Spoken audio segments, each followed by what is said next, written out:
6010.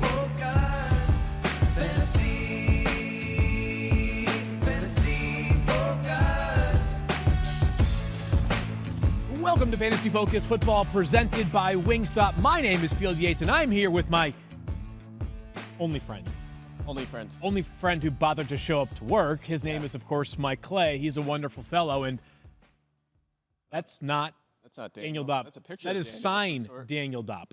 Yeah, that's that's interesting timing. Yeah, interesting. Yeah, I spent all day yesterday listening to this guy, whether it was on social media or here on the pod or wherever it was. Yeah. Text message chains, giving me a hard time for not showing up for work last week, and then here we are. Here he is, not showing up for work. So the truth is that Daniel is expected to show up at any minute now. It is raining for almost literally the first time in months here in Connecticut. Yeah. We have been in a devastating drought regionally.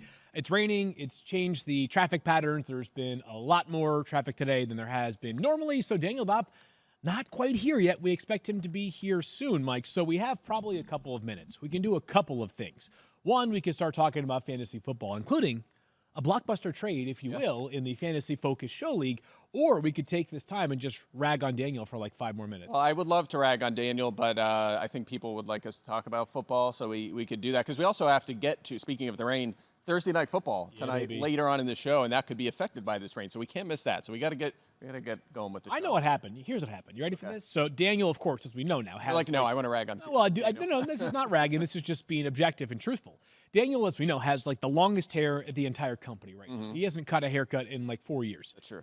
The rain, you get to add some texture. He probably went out there and was literally dancing in the rain. It was like, wow, my hair is having a day right now. It's having a moment. Let me go capture some content that I can post on my personal pages, Probably. Twitter, Instagram, you name it, later on today. So he's probably soaking in all the rain, soaking in the moment, having himself a blast. I think he's probably just late. Wow.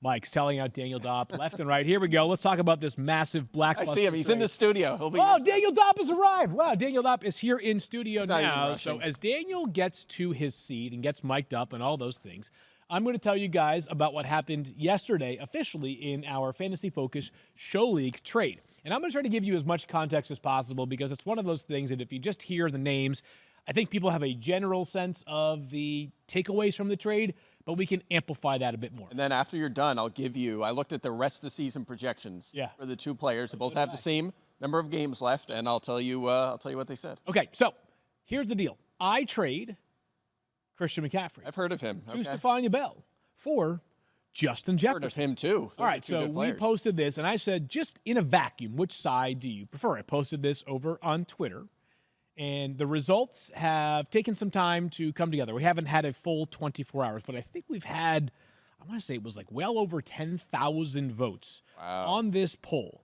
And let's take a look at how the people feel about this deal.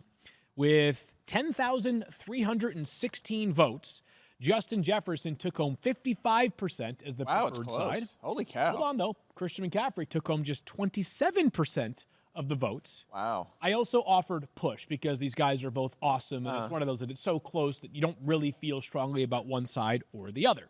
So the poll suggests that I got the better end of this deal.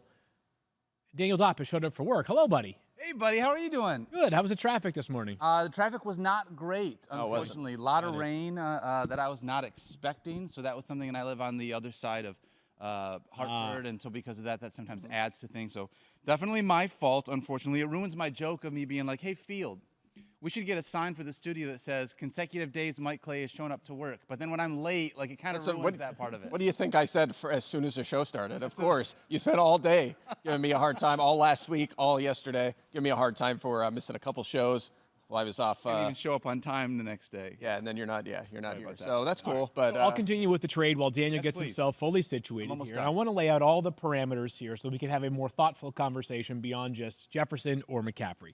This is in our Fantasy Focus Show League, as we have talked about every single week. I am 11-11. I am 500 because we play victory points. This is the team in which I had legendary health issues early in the season. So I'm coming on strong right now. Yeah, so am I, by the way. We had the You are same too, kind of yep. terrible start, and we're both 13-9, I think. So As is Stephania, by the way. She is 13-9. As of right now, I'm tied for the 6th best record, but because of points, I am in 7th place. Got it. Anyways, rest of the season, I need to find ways to win to get into the playoffs.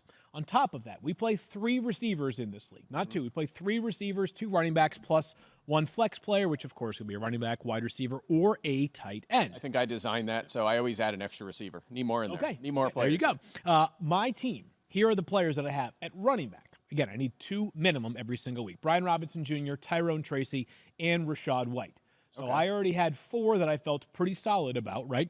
Whereas my wide receivers right now are going prior to this trade were Zay Flowers, Juwan Jennings, T. Higgins, Michael Pittman Jr., and Christian Watson as sort of next men up. But those first 3 wide receivers, why I was inclined to make the move was I'm not going to have T. Higgins this week. I'm not going to have Zay Flowers in week 14. As we know, Zay Flowers has been a little bit up and down as well so far this season. The ups are great, but the downs have been a little bit detrimental to the cause here. So my thought process was I now, for the rest of the season, am not going to have to dip into the guys that I consider my true bench players. I have my lineup, provided there are no injuries to these key players, set for the rest of the regular season. Stephania has kind of the inverse of what I just described, right? She was a bit heavier on wide receiver, a bit lighter on running back. So I can dig into Stephania's roster because it probably would not be totally fair for me to just give my side of the story without providing what Stephania gets. She now at running back the rest of the way has Derrick Henry, Christian McCaffrey, Aaron Jones. At wide receiver the rest of the way, she has Cooper Kupp, Deebo Samuel, and then Rome Odunze / Darnell Mooney. Darnell Mooney, who obviously is on a bye this week, but it'll be Cooper Kupp, Deebo Samuel, and Darnell Mooney the rest of the way for her at wide receiver once Mooney is back from his bye.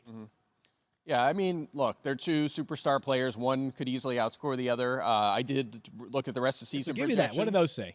Christian McCaffrey, 145.8.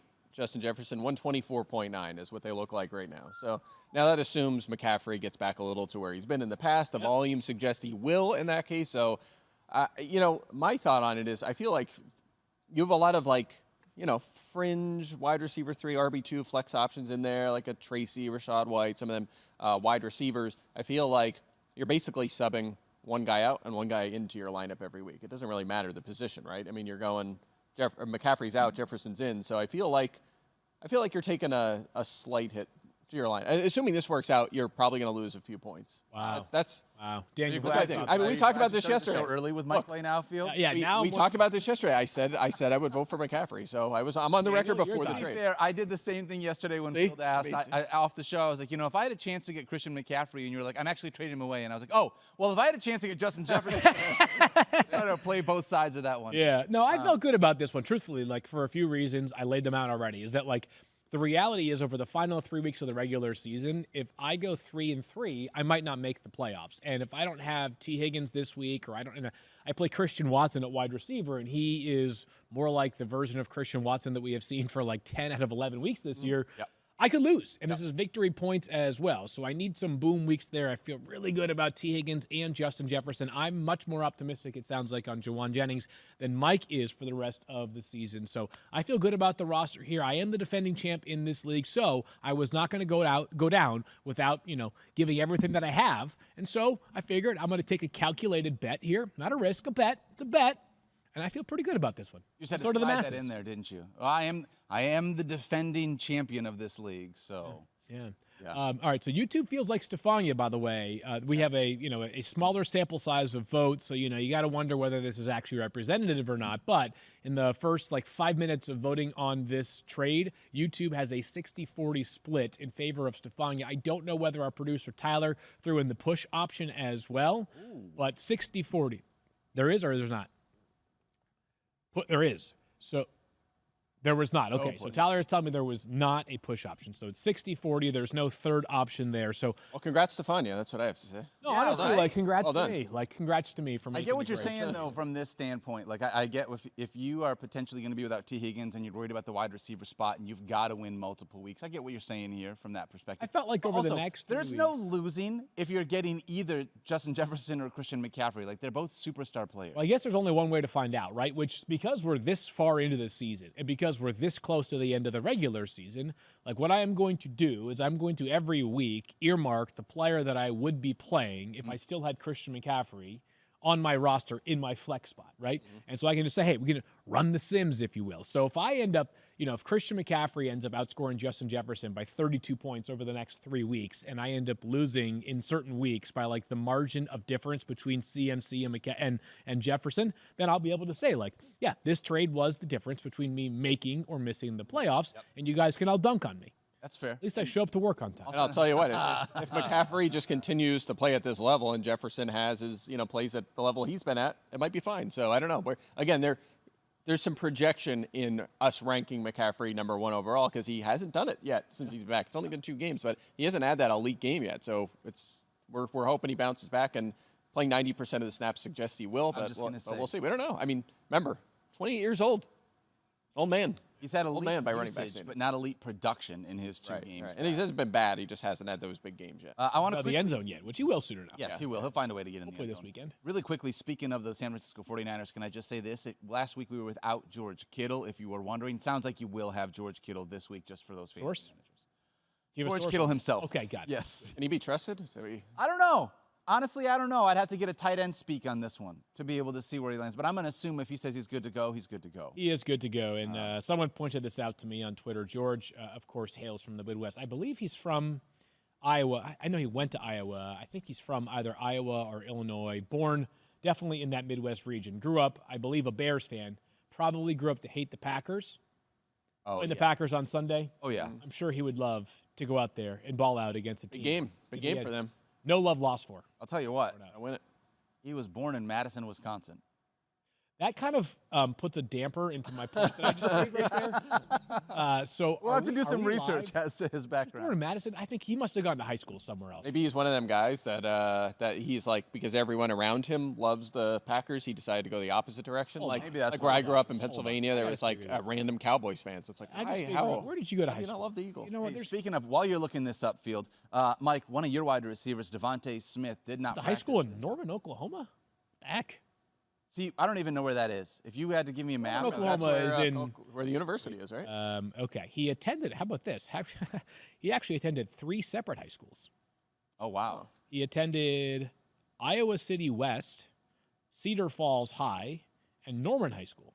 So I guess he really liked the time in Iowa. In Iowa. That's where he went to college. Oh, I got it. There we go. Boom. Okay, finally. Sweet. Okay, got it. George Kittle has stated that he has been an avid fan of the Chicago Bears since childhood. This is according to Wikipedia. Never been wrong. So Never been the wrong. person that Never did once. send that to me originally, you get the win.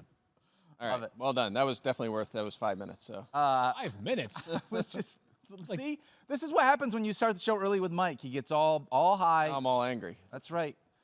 Your wide receiver, Devontae Smith, did not practice on Wednesday with dealing with a hamstring injury, something that I just want to say fantasy managers should keep an eye on, making sure that we're going to be able to have him this week. Yeah, if I'm not mistaken, I believe he sat for a day last week in practice, same day, for the same issue and We're going to played. hope everything's good. The more larger concern with him is, are we going to turn his playing time into production? Because it hasn't really been there when A.J. Brown has been on the field. I think he has like one good game, couple like moderate games, but we need more consistent wide receiver 2 production. Had a dud, obviously, last week against Washington again. So Last that's the quick key.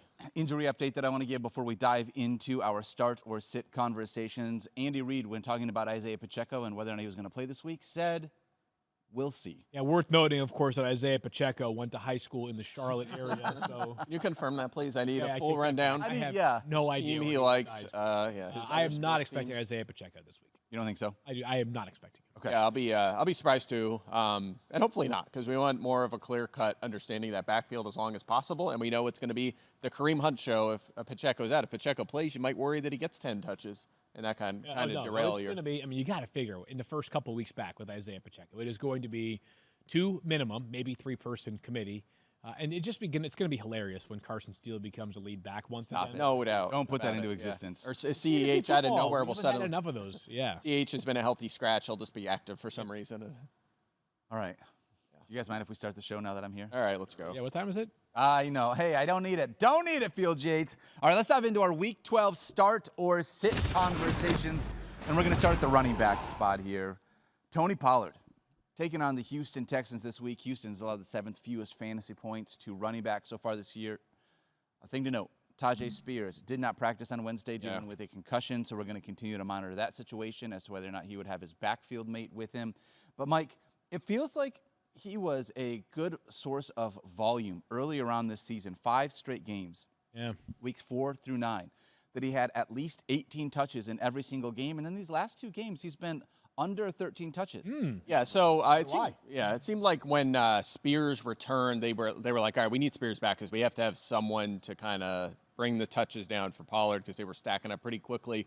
And they've done that. It's been a 58 to 45% snap difference since Spears has been back in the 2 games. 58 for Pollard, 45 for Spears, 18 carries, 8 targets for Pollard, 10 carries, 6 targets for Spears. It has not led to much fantasy production, 92 yards, no touchdowns on 24 touches for Pollard. However, there's a big however here. This is really important. The schedule has been brutal. Is that where you were going? It was not, but that's good because I'll have even more context to add to the argument. Chargers and Vikings is who they play. They're both bottom 3 in fantasy points allowed to running backs.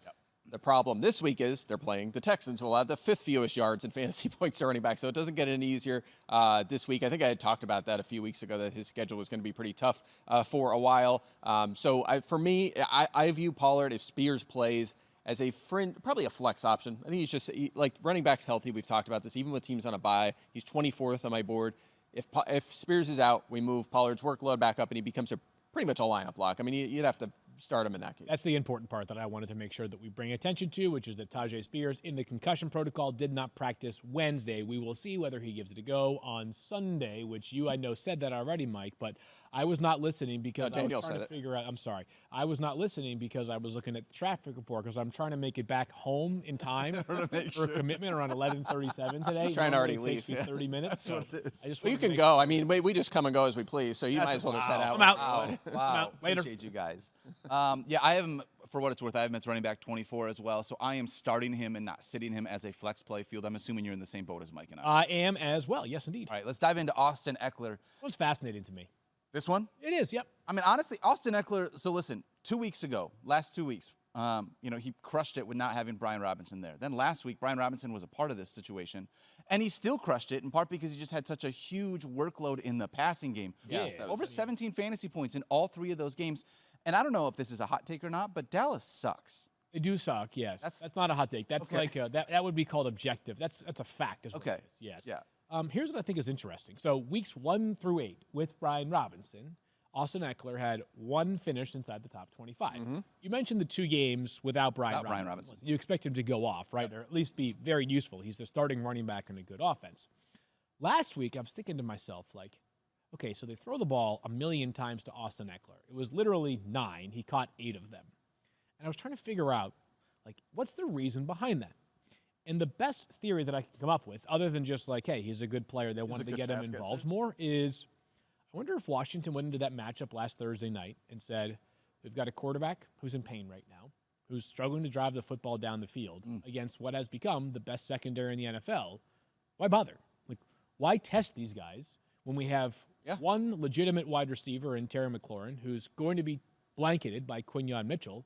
Why not just try to attack the middle of the field and just rely on the short and intermediate passing game? Like almost like a game plan specific Austin Ekeler approach. He was the biggest beneficiary, as was Zach Ertz, who, although Zach Ertz's production largely came on that last garbage time drive, like still, they did more than anybody else. I wonder if we see him kind of revert back to form, which is to say that while Ekeler still could get you 10 fantasy points this week, I've got him as RB27 as opposed to RB17 based off what we saw last week. Yeah, 7 games with Brian Robinson, 8.1 opportunities per game this season. So that's not a lot. We talked about this early in the season. He's kind of had that okay floor where if you start him in your flex, you're going to get like 10 points or 9 points or 11 points. Doesn't have much of a ceiling when Robinson's been on the field. I don't think he has a touchdown, maybe 1 when Robinson's played so far this season. But no finish is better than 12, so he just doesn't have much of a ceiling. But to your point, they're playing Dallas here, so there's an opportunity for a lot of guys to put up a lot of points in this game. 5th most yards, 14 touchdowns, 4th most fantasy points to running backs, and they're allowing the highest yards per target to running backs.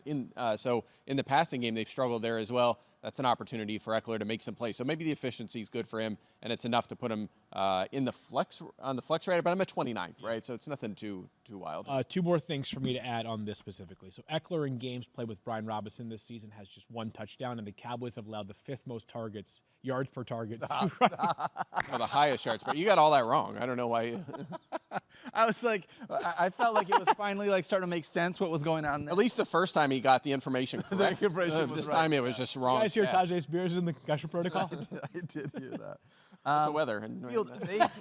Is it fair to say that they're week 14 bye for the Commanders? When do they have? Yes, week 14 bye. Yep. So, given what you're saying, like that narrative makes a lot of sense. Why push the ball down the field when you got a quarterback dealing with rib injuries? Like it could be a very similar situation here this week, which is kind of why I have him similar to where you guys have. Yes, but the Cowboys are such booty cheeks on defense that you're kind of like, they can probably still find a way here, right? Have big plays, yeah. I have him as running back 25, so I've got him as and I think you guys are probably similar just 27 because of the for me. matchup. Okay, so he is a potential flex start if you need him, especially with 6 teams on a bye, but he's not a must start given the fact that it seems like Brian Robinson is going to be back again as the lead back. I would concur. All right. Yeah, agreed. Let's talk about Jalen Waddle in this one. Do we have to talk about Jalen Waddle? We can make it quick, right? Yeah, I mean, I think he's worth a check-in just because, I mean, what do you do? That's like a guy who you're like, Have to start. even if he's down for months, you're like, I still have to start Jalen Waddle, right? We know what he's literally been down for months. I think that's the way to put it. exactly Since right. week That's the 1, problem. he has not topped 8.6 fantasy points.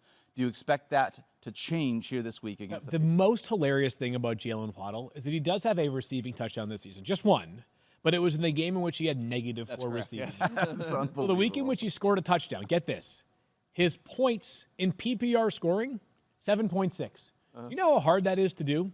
Because in PPR scoring, you get 7 points for a touchdown. 1 for the catch, 6 for the points. And that's not even the yardage. Correct. Right. So at minimum, you're getting 7.1 points in PPR scoring on a touchdown. At minimum.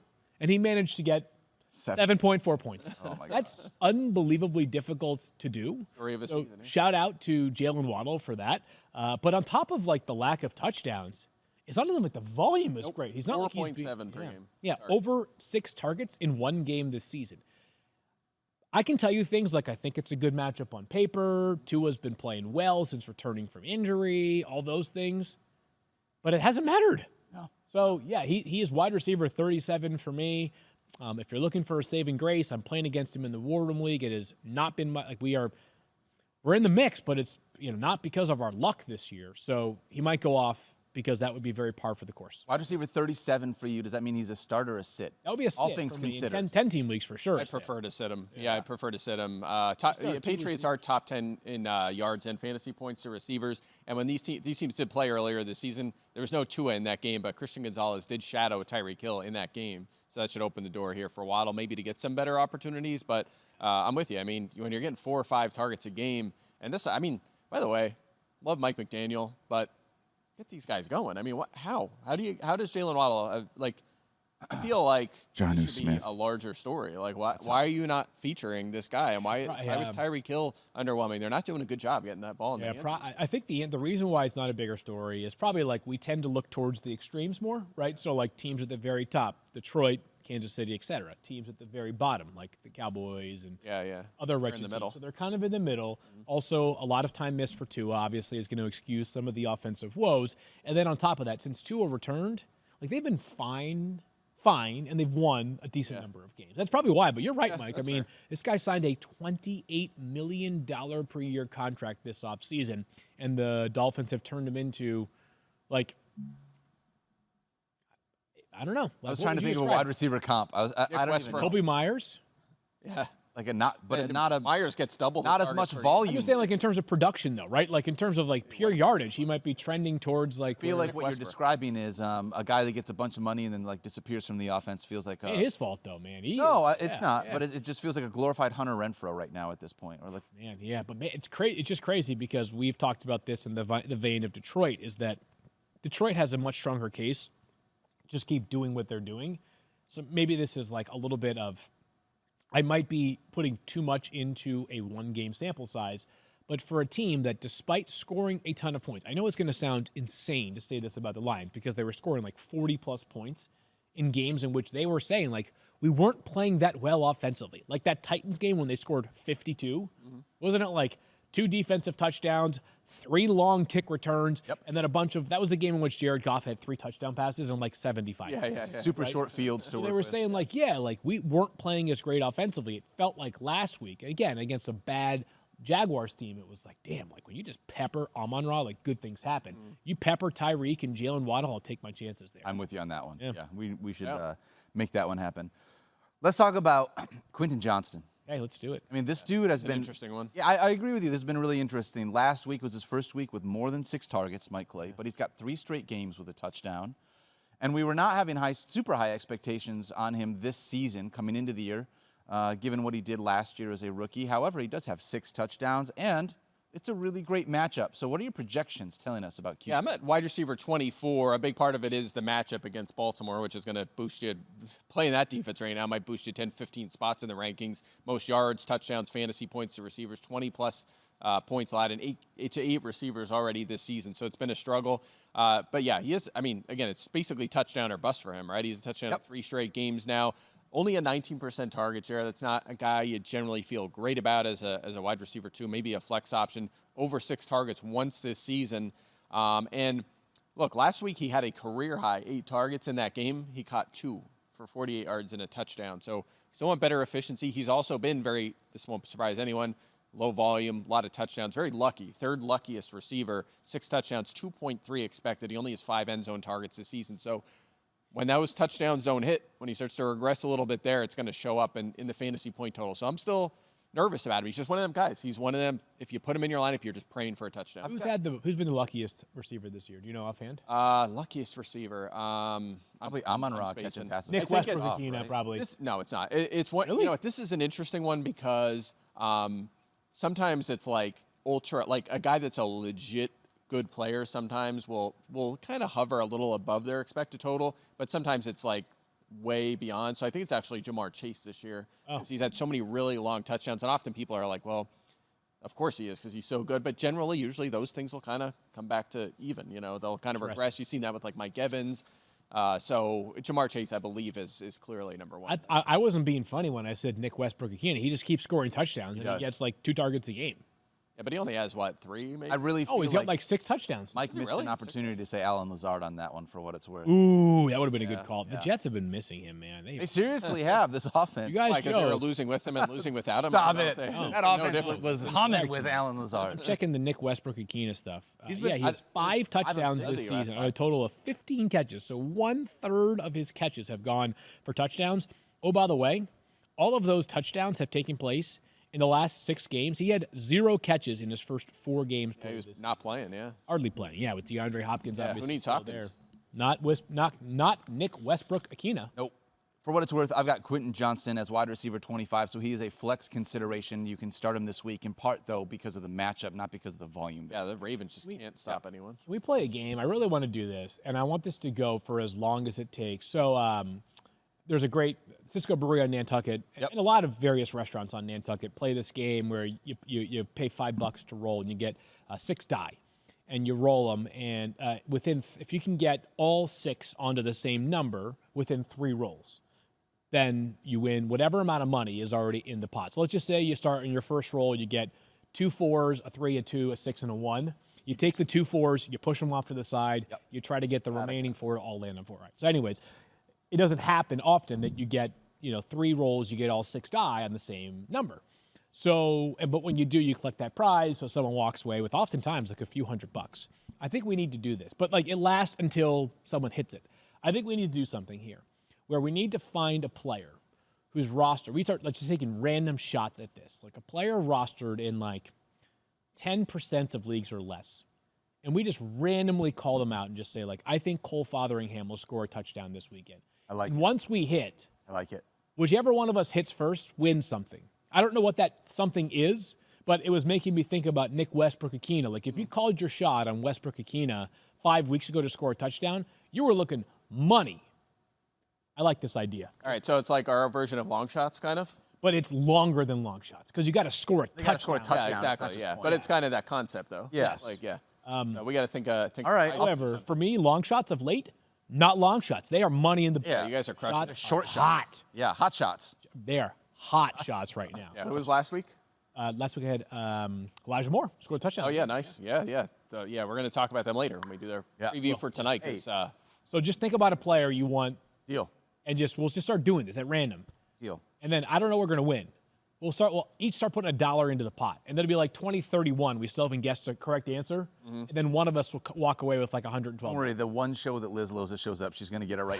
All of our money. That's going to work. All right. Vidarian Lowe, Patriots left tackle. What? He scored a touchdown last week? Incredible. Let's talk about DJ Moore, guys. Last week was his first game. This one's interesting. In over a month. First game in over a month that he had more than 7.3 fantasy points. Obviously, this offense has been frustrating. That said, like, this is one of those situations where it's another one of these guys that just has a fantastic matchup. How do you pair the fantastic matchup with a guy that seemingly has been underperforming for the last 5 weeks? However, Mike Clay voice incoming. Check this out. In Week 11, DJ Moore had 7 catches. We'll love that. That was his most in a game this season, so it seemed like a concerted effort to get him the football. Okay. That's good. You like that, right?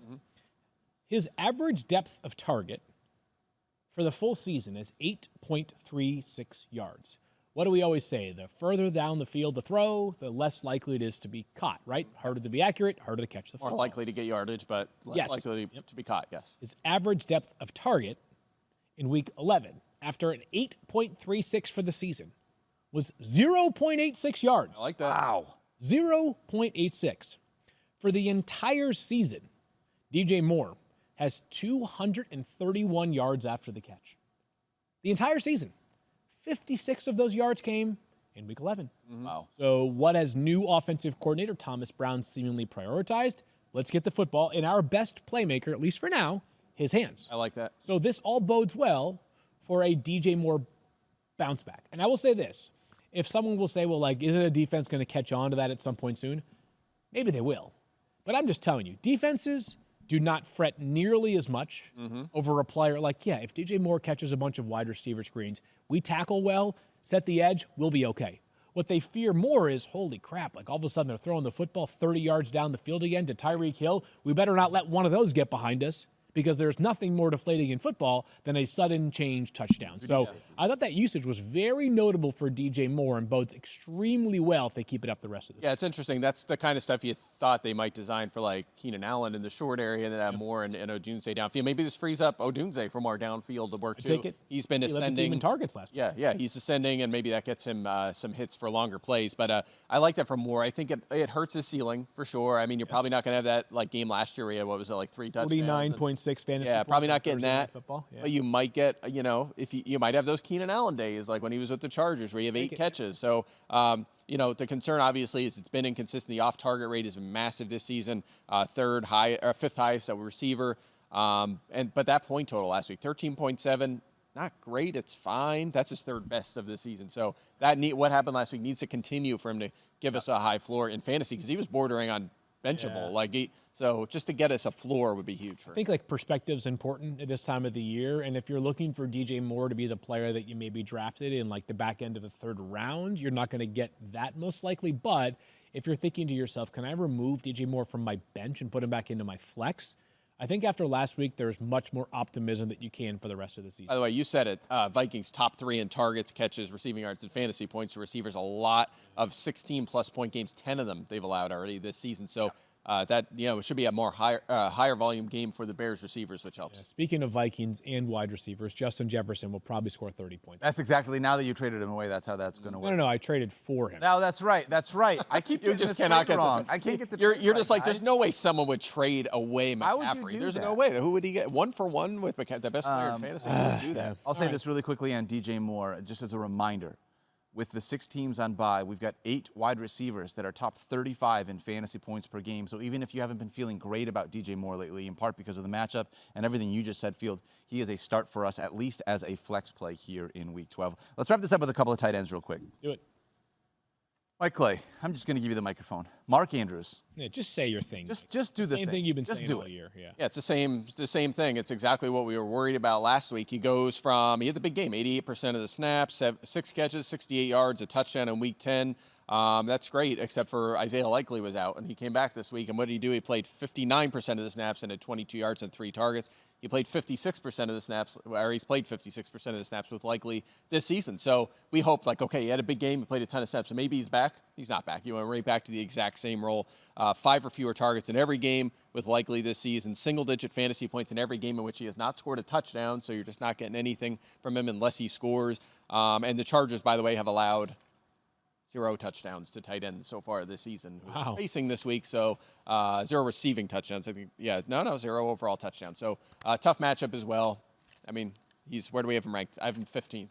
17th for me, 9.7%. He's a tight end too. He's just a tight end too right now. He's a sit in a standard 10-team league, unfortunately. Yeah. What about T.J. Hockenson? Are we sitting T.J. Hockenson given the snap share that he's had, or do you think that this is a situation against the Chicago Bears now that Josh Oliver did not practice on Wednesday dealing with that ankle injury? If there's no Josh Oliver, is that going to give enough of a boost to TJ that he's a starter for you? I think it does give a bit of a boost for TJ Hockenson. Not that he and Josh Oliver mimic each other's game. I've said this before. Josh Oliver is amongst the best blocking tight ends in the entire NFL. Part of the reason why he got a real contract with Minnesota a couple of years ago, 3 years for $20 million. Like, he's a good player. He's also taken away, though, some of the targets. So that bodes well for Hockenson, is that Oliver, he will not replace Oliver's blocking responsibilities, but if Johnny Munt is in the game or somebody else is in the game for Josh Oliver, you might see that maybe 2 or 3 targets that Oliver might see in a given game go elsewhere. Obviously, there's an incredibly strong chance they go to 30-point scorer Justin Jefferson this weekend. But if they don't go to Jefferson, Hockenson should benefit a little bit. Yeah, and a tough matchup here. The Bears haven't allowed a touchdown catch to a tight end since week 1. Chico Okonkwo. I think Trey McBride a couple weeks ago had a rushing touchdown. He did on have the a goal line, touchdown. but they haven't allowed a touchdown catch to a tight end since week 1. So tougher matchup here. Yep. I've got him as tight end 10. I still have him as a starter this week, and it goes up. My confidence goes up if Josh Oliver does not play. Don't you think for the vibes alone, one of Christian McCaffrey or Hockenson has to score a touchdown soon? Yes. It's not both. Like, Yes. these two guys who have meant so much to the two teams that they are on. In the case of Hockenson, coming off of a major knee injury that we've known about all offseason. In the case of McCaffrey, like, it's a major injury, but it happens, during training camp, basically. So it's a little bit of a different story surrounding there. McCaffrey's going to get there soon. We got to get Hock in there as well. Kevin O'Connell, and I'm not saying that I grade every single one of them, but Kevin O'Connell, Dan Campbell, the best at the post-game locker room speeches with the game balls. The very best. They're awesome. So good. Every Monday when those two teams win, which seems to be every Monday, I watch those guys because they give out, and they have very different styles to them. And I just can imagine. Like, I might be in tears listening to Kevin O'Connell when he gives out his first game ball to TJ Hockenson for, hey, like, this guy's poured out heart and soul for us. He says all right a lot. I love Kevin O'Connell. He's great. He might make me cry when he gives out his game ball to TJ Hockenson. It's going to be hard for him to give him one, though, when Justin Jefferson's putting up 35 points a game, though. You know what? So, right? Right. So, Well, Mike, you make a great point. Honestly, Conflicting Mike, ideologies here. that's a great point. 35, that's a little conservative, isn't it? 35? Yeah, I don't know. 35. To outscore McCaffrey, you might need to be a little higher than The that. Bears aren't that good against receivers, are they? I think they're pretty good. Like, fewest fantasy points in the league? I don't. Decent, whatever. That's okay. Let's dive into a new segment. You guys down for that? I am wanna be down able for to- that, yeah. I love new segments. I want to have a little bit of fun here. We're going to do Mike versus momentum. Ooh, talking about whether or Man not versus food? these players are going to have continued momentum or no momentum.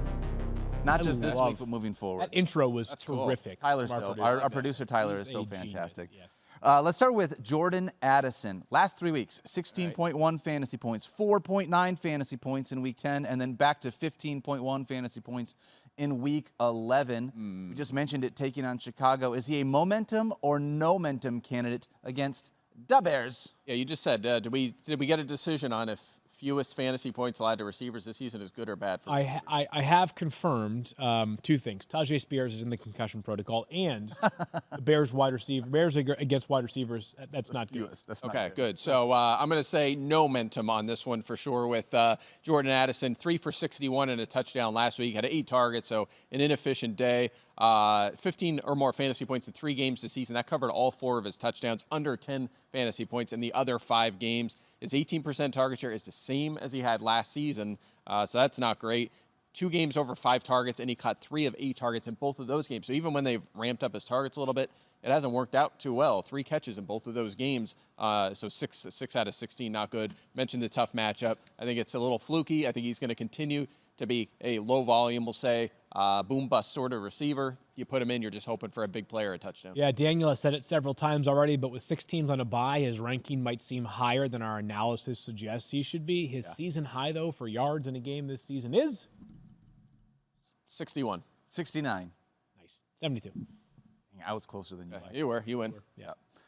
All right. Don't love it, unfortunately. Mike, you said no momentum on that one. I think I Momentum. kind of totally agree with that, especially, again, if Justin Jefferson is going to score 42 points, it's going to be, and we think The first half is going to get in the end zone. And who would have thought, by the way, like Jordan Addison, former first-round pick, and we thought could be a future star, which maybe he will.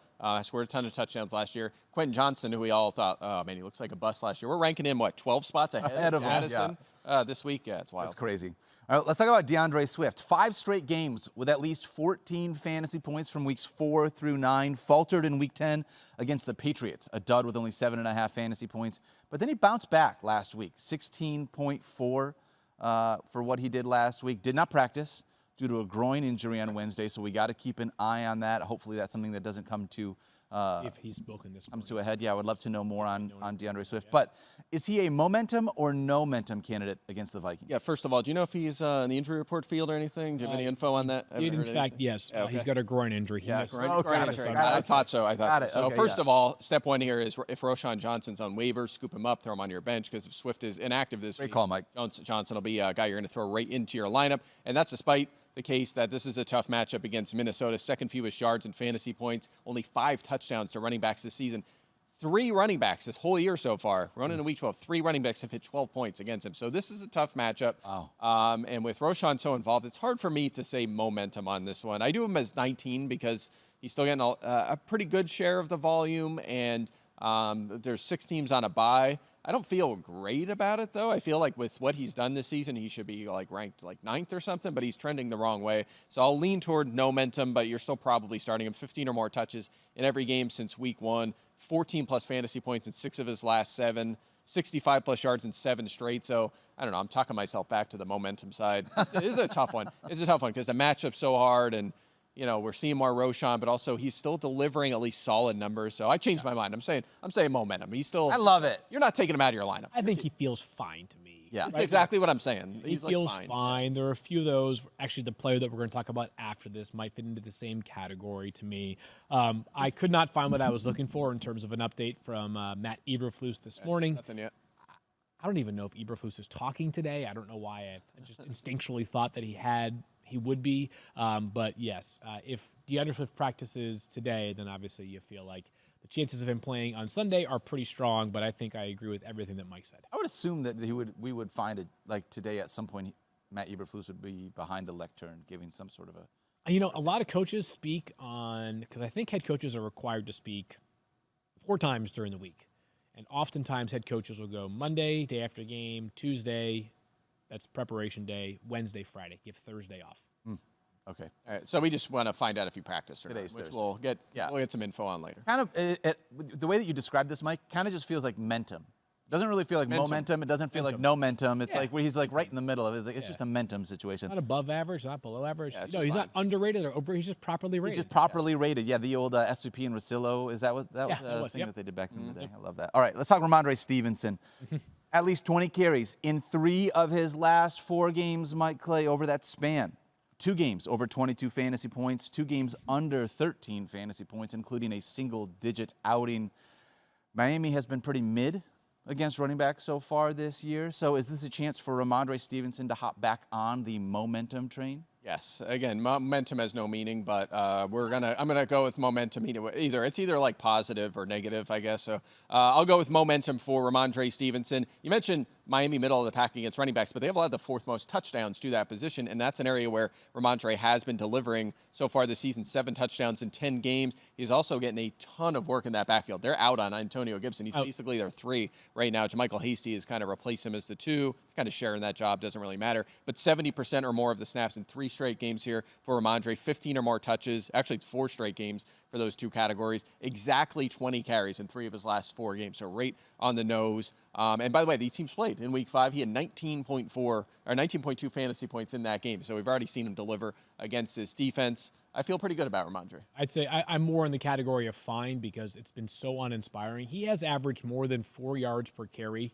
twice this season. Well, that's gross. Twice. And sometimes that's okay. If you're getting, if I you're mean, playing, the if you're volume is so good. pushing 20, Passing game 25 opportunities. touches. Yeah, he has not been dynamic at all in the passing game this year, but there's been enough volume to kind of cling Right. to that low-end RB2 volume. He's just one of them guys. I'm like RB2s. It just soaks up a ton of volume. It doesn't matter if he's averaging 3.8 yards per carry. He's getting the goal line work, a few targets. Yeah.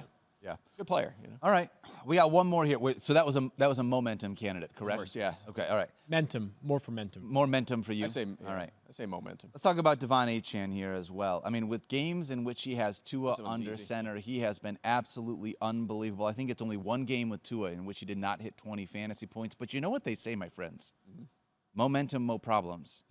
So the question is this a momentum or no momentum situation? This is a layup. This is a layup. Momentum for sure. I mean, he's crushing it. 23.4 fantasy points per game in 6 Tua games this year. You mentioned it, 20 plus, and 5 of those 6. And what's wild about that? So 23.4 is his average with Tua. In the 4 games without Tua, he had a total of 27.9 points. That's so bad. Which is unbelievable. Times. 20 touches per game, 115 yards per game, 6 touchdowns in these 6 games with Tua so far this season. Remember, if you look at the box score, you're going to see a dud. His dud of the season came against New England. There was no Tua, and he left with a concussion early in that game. So don't worry about that. Don't worry that he was shut down in that game. He played 11 snaps with the concussion. And the Patriots can't stop the run. 4.7 yards per carry. They're near the top of all the rushing categories in terms of what they have allowed this year. So they're actually really good against the running backs in the passing game, which may hurt him a little bit, but he should be able to run the ball well and he gets some goal line work. I mean, he's been doing a great job. He was a preseason miss of mine for sure this year. I was like a round or two lower than everyone else. I did not draft him. The rushing has come down. Like he's been he's been fine. The rushing has come down. What I did not expect is them to be like, you know what, we don't need Tyreek and Waddle. We're just going to throw every pass to Devon Achane, and that's what's really carried him to this huge production. Receiving touchdowns, receiving yardage, targets. So that was the miss for sure, no doubt a miss. But he is delivered with Tua this year. Can I offer something there, Mike? I don't think we have seen enough to say one way or the other whether it was a hit or a miss. And here's the concern for Devon Achane, I think, is fairly straightforward too. If you're going to think about how we are evaluating him in future seasons. One, and I know that you don't necessarily totally agree on this part, is that we might have to take into account that more than almost any other group of skill players in the NFL, losing their starting quarterback means more to the Miami guys than it does anybody else, right? We have seen Justin Jefferson with Nick Mullen ball the heck out, right? Yep. So you had a month of unusable Devon Achane. Yeah. Unusable. On top of that, he needs to stay healthy for a full season. Correct, yeah. If we have a month of unusable Devon Achane and then when he gets banged up and misses 3 more games, so you have 10 usable weeks and 7. Well, that was the concern with him. Yeah. That remains. So what I'm saying is, if it's week 18 and he's been on the field, Tua's been on the field, and he's still being ranked consistently as RB5, then we can put sort of the nail in the coffin on that debate. But I think it's too soon to say so. All right, fair enough. Yeah. All right, I'll take that. Yeah. All right, let's just give Mike wins. Why are you giving Mike wins over here? Take all the wins I can get. Yeah. Okay. Yeah.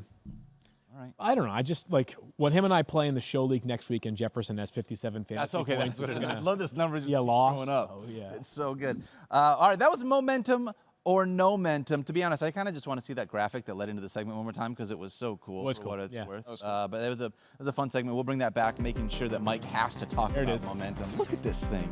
This is why you watch the YouTube stream for what it's worth. That to play whenever I walk in the studio from now on. Mike versus momentum. We need to bring back our theme songs. That's right.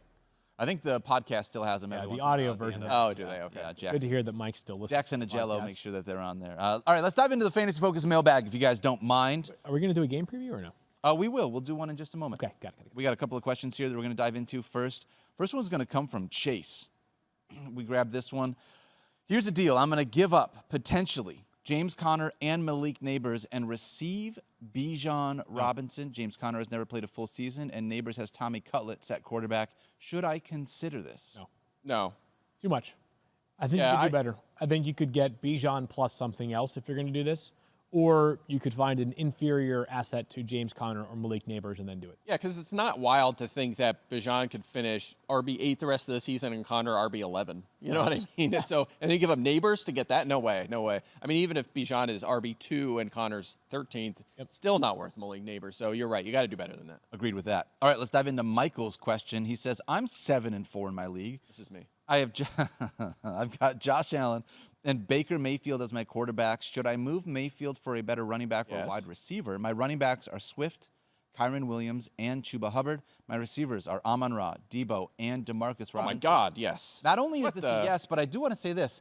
I don't think you have to worry about just moving Baker. Like, I would say put out offers for both of these 100%. quarterbacks because Baker's playoff schedule is fantastic. Mike, I don't know if you have strength of schedule, but, like, if you can get a better wide receiver for Josh Allen, I'd be totally fine getting the better wide receiver for Allen and just rolling with Baker the rest of the way. But either one of them, I think you got to move to get an upgrade somewhere. Imagine a potential, like, let's call it 22 point per game Josh Allen in exchange for a potential 61 point per game Justin Jefferson. Yeah, I know, right?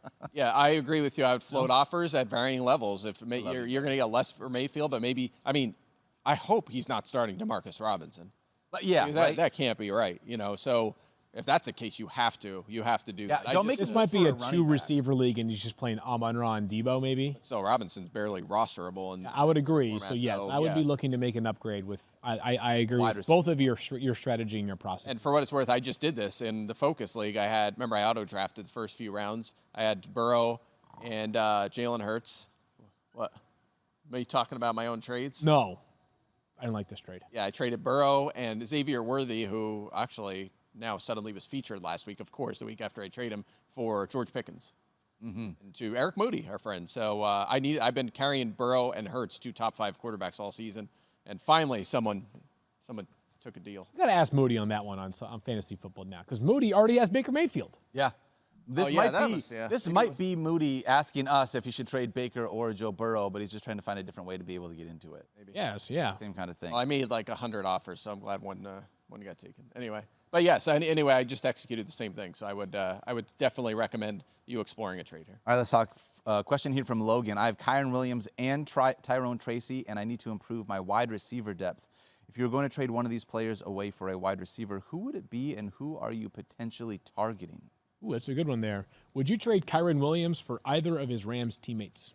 Puka / Yes. Okay. I would. I'd be fine with that. There you go. I like, I love Kyron. He's been a touchdown machine. It hasn't been the last few weeks. I wrote about that in the playbook, which should be up now or shortly. And I write in there about not panicking on Williams. It is a tough matchup this week, but, he's still, playing almost, 85% of the snaps. I think he'll be fine moving forward. All right, 2 more questions here. We'll be real quick on this. QQSS says, PPR League, Lamb and Gibbs, so CeeDee Lamb and Jahmyr Gibbs, for Nico Collins and Saquon Barkley. Yes. Really struggling with this one. Yeah, I mean, you can't go wrong, but I'm on the Barkley side here. I'm on the Barkley and Collins side as well. Nico and Saquon as well. I think you're getting an upgrade at both spots. Yep. Yeah, me too. I do right now. I mean, I think you feel better about Collins right now, and Barkley a little bit over Gibbs too. Definitely. Yeah, I mean, it's all 4 of these players are true blues, but I give the upgrade to the person. Yeah, true blues. Legit blue chip players. I like what that means. Yeah, true blues, right? Exactly. Yeah, I was at this recent class. I was talking about brain drain, and I was learning about various phrases, and one of them was true blues. Working on that. Working on your thesaurus. Have you guys used brain drain since last week? No, we haven't. No. No, we got to work on that. Yeah, we should. I mean, we're on the same shows together, so you would have known. No, I mean, like, if you use it like in life. No, I have not. Okay. I have not. I love it. All right, one last question. This one comes from, how would you say this? Matthias, I think. Yeah. Does that seem fair? Either that or Mateus. I mean, it's your show. You can say whatever you It could want. be it could be a hard Math. T. I like the math part. Yeah. Math. Half PPR trade. Tyrone Tracy and Tank Dell for Austin Ekeler and Terry McLaurin, potentially. Other wide receivers are Amon-Ra, Cedric Tillman, and T. Higgins. The other running backs are Walker and Bijan Robinson. For what it's worth, I pulled some numbers. Tank Dell averaging 9.9 fantasy points per game. Tyrone Tracy averaging 10 points per game. Austin Ekeler averaging 12.3, but he is the RB2 in that conversation there. And Terry McLaurin averaging 14 points per game. Which side would you rather be? Like, because you don't need, like, I don't know if he necessarily needs Tracy. I would like him. His schedule's great going forward this season. You're down, but Ekeler's kind of, like, unusable, borderline flex. So it's like, is moving Tracy enough to move up from Dell to McLaurin? But you also have St. Brown, Tillman, and Higgins. Doesn't it kind of feel like a wash? Use Ekeler this week. Yeah. That's a toss-up for sure. I think I need to think like a about top 30 and top 30 wide receiver and a top 20 running back. For a top 30 running back and a top 20 wide receiver, you're just gonna all right. So I'm not gonna. This is not like fence sitting. It's if Mateus, or Math Guy. Apologies for the mispronunciation, perhaps. If you feel like you can get into the playoffs regardless of what happens this week, I would do it. Because you're obviously going to have to play Austin Ekeler this week because there's no Bijan available for you in Week 12. Mm-hmm. And I think that the McLaurin over Cedric Tillman upgrade is enough to pay the price of your third running back going from Tyrone Tracy to Austin Ekeler. Yeah, the tricky part there is if something happens to one of them running backs, and I keep feeling like the floor is going to fall out on your running back position right now with how healthy it's been this year. I hope I'm wrong, but I'm nervous about it. Oh, you just cursed us all, so thanks Mike. A lot, Mike. Guys can appreciate that. Blue Sky Mike at hey. Mike Clay NFL. If it does happen, let me help you out. Go to waivers. There's still all those insurance running backs that people were saving all year are getting dropped, and they're all out there, especially during bye week. So you're looking at your Trey Bensons and Blake Corums and Jalen Wrights, whoever you're into. I mean, there's a lot of guys out there like that right now that you can stash on the end of your bench. So do it. Sweet. Do it. I love it. All right. We're going to talk about Thursday Night Football. Steelers taking on the Cleveland Browns here on Thursday Night Football. Let's talk about the Cleveland Browns because we have talked a bunch about how much we love Jameis Winston as a quarterback because of what he does by throwing the ball 160 times per game. We've got three Browns wide receivers, Cedric Tillman, Jerry Jeudy, and Elijah Moore, all who have gotten volume recently. Mike, I'm going to start with you. How many of these guys do you have as starters here in Week 12? Yeah, so I think that, well, I mean, I only have Cedric Tillman as kind of a lineup lock because he's done it for a month now, but I think it's important to look at the context of all these guys since Amari Cooper has been gone and Jameis Winston has been in. Tillman has 8 or more targets in every game since Cooper's been gone, 9.75 per game, 18-plus fantasy points in 3 of those 4. Last week was actually the dud. Jerry Jeudy, 8-plus targets, 30 total, and 70-plus yards in 3 consecutive games. Elijah Moore, 8-plus targets in all 4 games since the Cooper trade, 9.25 per game. He's just a hair behind Tillman in terms of targets over the last 4 weeks, 16-plus fantasy points in 2 of the 4, 2 duds. In the other games, had the big game last week, to your point, from long shot. So this is a tougher matchup here against Pittsburgh. Only 5 touchdowns allowed, second fewest to receivers this season. And also, you just said it, like, the big thing we're watching right now, and this is going to drive some of your flex decisions tonight, is the weather. I like to take it down closer to the game because sometimes they're like, it's going to be horrible and windy and rainy, and then it cools down before the game, and it's not as bad. I looked this morning. It still looks like 50-50 to be raining throughout that game. Winds could be in the 15 miles an hour range. It doesn't seem too bad right now. It seems like it's manageable where you can get some decent fantasy production out of this, but let's keep an eye on this leading up to game time. I'm a little bit higher on Elijah Moore than you guys are. I have him as wide receiver 35. You guys are just outside the top 40. This is one of those. Why? Say that again? How come? Just the targets. 8 targets. I mean, he's just getting so much volume in this one, and I understand that this team kind of feels like a mini version of the 49ers last year. This is not a great comparison, so just like hear me out here. But it's like You should keep going with it. If you told me, oh, I love you so much, Mike Clay. If you told me that they're just going to trade off weeks of big production in the same way that Debo and Brandon Ayuk and George Kittle did kind of last year. Like, that's kind of what it feels like to me. Some weeks it might be a Cedric Tillman week. Some weeks it might be Elijah Moore week. But, like, if you're telling me that these guys are getting 8 or more targets. Like, all 3 of them are. And Njoku. Like sooner, yeah, that's like you're going to have production. It's just like maybe they're going to swap big weeks with each other. Good point there. I just want to state, to be clear, players that we have as lineup locks tonight, George Pickens, I believe David Njoku. Yes, same way or for not? sure. Yeah, agreed. Yep. David Njoku, Najee Harris. You're not putting Tillman in there? Tillman sort of on the borderline here. Fair enough. But close. More so, and with 6 teams on a bye, I have gotten a lot of Elijah Moore calls. A lot of Elijah Moore questions. More so than maybe any Thursday night this season. This game makes me nervous, and we talk about this all the time. Mm-hmm. Mike doesn't subscribe to this theory because he's mentally tougher than I am, for sure. Theory of momentum. No, well, he is so capable of like compartmentalizing and understanding that like whether the guy plays on Thursday or Saturday or Sunday or Monday, he gets one opportunity to play during the week. And whether he gets his 25 points or his 2.5 points on Thursday or Monday or Saturday or Sunday, they all count the same, right? I'm not strong enough to see things that way. So if I play one of these Browns wide receivers tonight and we get dud city, if we get Jerry Jeudy for 2 catches for 24 yards tonight, I will cry between now and Sunday.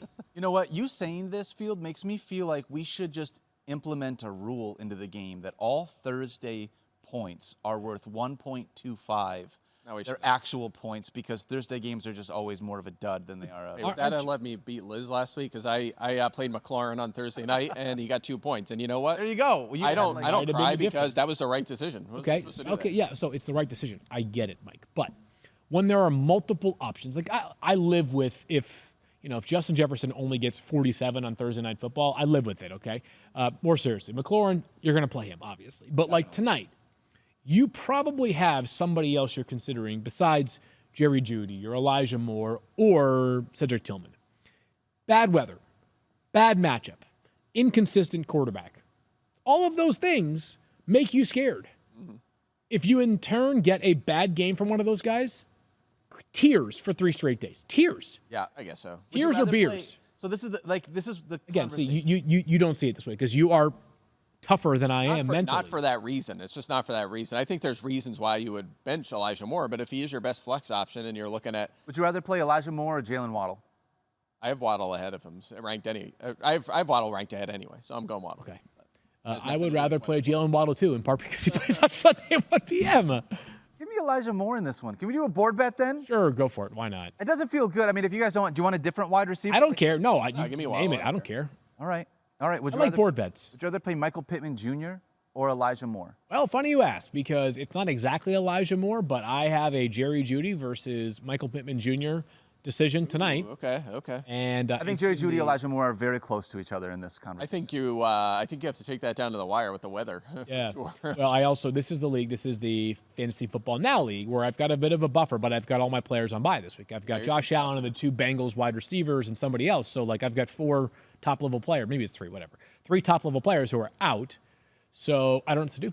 I don't want to lose, because if I win, I think I clinch the playoffs. But if I lose, Yikes. You can afford a L. You're the only one in the league, I think, who can afford a loss right now. Oh, look at him trying to. He has a huge point edge. You're crushing it. You're crushing it. You have a great team. I feel like my team is great in that league, but you gotta hold on it first. I'll say this, is greater. We'll close it out on this one, because we talked about, honestly, there's not a whole lot to talk about on the Steelers side, because it really is just George Pickens and Elijah Moore. George Pickens and Najee Harris that you're starting.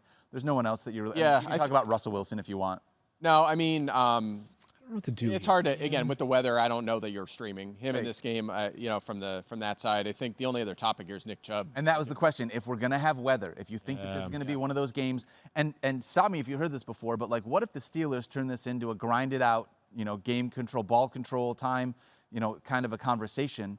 Is Nick Chubb a guy that you think could be a potential low-end flex given his maybe touchdown upside? I don't feel great about it. He's averaging 6.2 fantasy points per game. He's yet to clear 52 yards in a game. He's only playing 39% of the snaps. He actually was out-snapped by Jerome Ford last week. So if game script goes away from them, which in this game you would expect the Steelers to be leading, that could be problematic for Chubb. You might not just see him on the field that often. And also his targets so far this season, this is top. In his 4 games Nick Chubb has played, here's how his targets have gone. 3, and then his debut, then 2, then 1, and then 0 last week. So it's going the wrong direction for sure. And by the way, the Steelers have allowed 9 touchdowns to running backs, but their efficiency against that position has been really good. So I'm really worried Nick Chubb's going to have a 14-carry, 36-yard, 0 touchdown, 1 target game.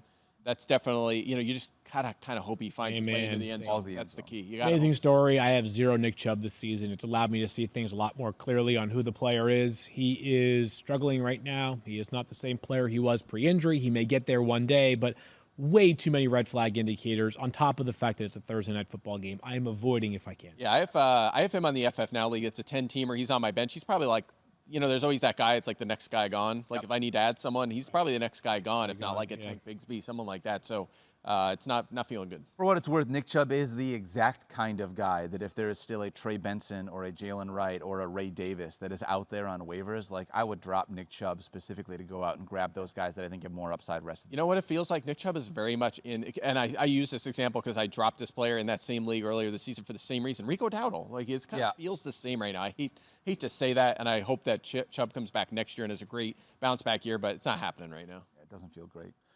All right, who you guys taking in this game? I will take the Steelers, the 8-2 Steelers. Yeah, Steelers 21-17, a little lower if the weather's bad, but I need Boswell to have a lot of time. Is that 7 field goals for Boswell tonight? 20. Highest scoring kicker in Have you seen fantasy them this football. Yeah. yeah, unbelievable. I haven't been fishbowl, so are we in the fishbowl playoffs? Are you in the fishbowl? I don't think so, but I might be. I don't know. Are you kidding? Who is even close to the fishbowl playoffs? My quarterbacks have been awful. Okay, Mike, I didn't need you to raise your hand. I thought of that because I have Boswell. He's been helping me out for sure. Stefania's in, and I'm in. Ryan's got a good team. Tristan's I don't know if I'm in or not. I'm outside the top like 2,500, so I'm not even close. My quarterbacks have been awful. How many players, how many teams from each division get in?